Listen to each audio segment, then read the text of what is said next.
Cerita yang satu ini sempat viral di forum yang bernama Kaskus. Judul dari kisah tersebut adalah Keluarga Tak Kasat Mata. Kisah ini bercerita mengenai seseorang bernama Genta. Usut punya usut, cerita ini bukanlah cerita fiksi, namun berdasarkan dari kisah nyata.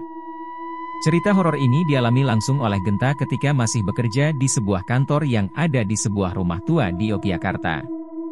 Di sini Genta menceritakan banyak kejadian mistis yang ia alami sendiri. Mulai dari bertemu dengan sosok yang tidak menyenangkan, di mana sosok tersebut seringkali mengganggu dirinya dan teman-teman kantornya. Seperti nenek berkerudung, kuntilanak, anak-anak yang berjalan mundur, dan juga hantu sundel bolong yang bernama Siti. Pernah mendengar kisah lubang buaya? Kisah mistis yang satu ini berasal dari salah satu wisata bersejarah yang ada di Jakarta. Lubang buaya dulunya adalah lokasi yang menjadi tempat pembuangan mayat yang berasal dari korban G30S PKI. Oleh sebab itu, hingga saat ini, tempat tersebut masih memberikan kesan menyeramkan bagi siapapun yang mengunjunginya.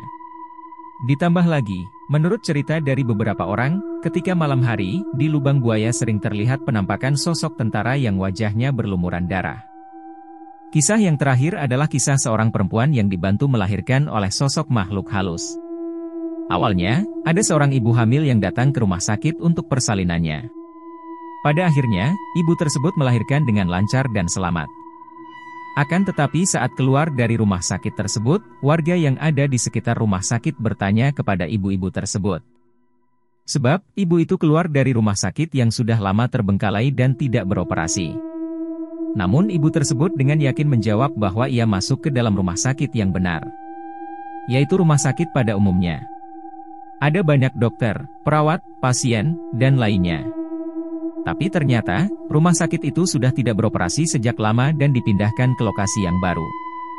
Terima kasih sudah menonton channel Facebone. Jangan lupa subscribe, like, dan komen.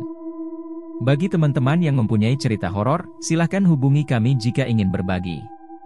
Terima kasih.